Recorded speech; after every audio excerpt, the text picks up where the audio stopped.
ลาวเวียดนามเคยมีมูลเชื่อการพัวพันอเนกงามมาแต่ดนนานในระยะศตวรรษที่19หากลางศตวรรษที่20สองประเทศได้ตกอยู่ในชะตากรรมและได้ร่วมกันต่อสู้ศัตรูตัวเดียวกันโดยเฉพาะต้านการยึดครองของพวกลาวมั่งขึ้นแบบเก่าและใหม่จนได้รับชัยชนะและนำเอาความเป็นเอกราชอย่างสมบูรณ์มาให้แก่ทั้งสองประเทศลาวเวียดนาม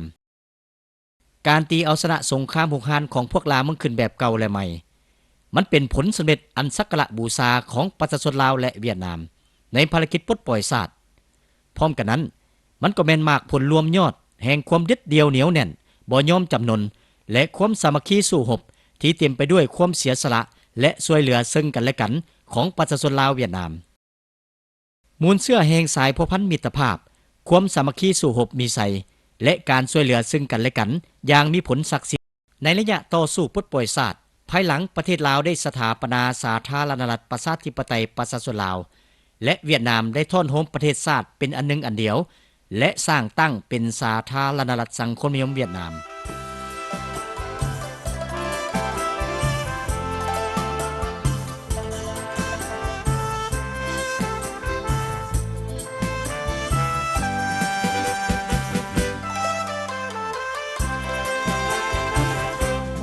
สายสัมพันธ์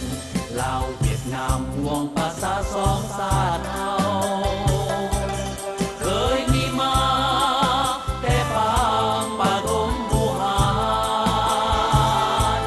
แสนงดงามและสุเด่นคือจอมผู้หลวงแสนหวานงามและสดใสเหมือนดั่งสายขอเมื่อนายและน้องที่เกิดร่วมท้องเดียวกันสามัคคีผูกมัดหักแพ่งกันสั่วฟ้าดินสลายสองฝ่ายก็ได้ประกาศรับรู้ความเป็นเอกราชของกันและกันและสืบต่อเปิดกว้างการพัวพันด้านพรรคและรัฐอย่างเป็นทางการเวียดนามเฮาเพื่อเอกราชและสิเสรีเพื่อสองชาติเฮาได้มีความสนุกสุขสันต์เฮารวมใจกันสร้างสรรค์บ้านเมืองของเฮา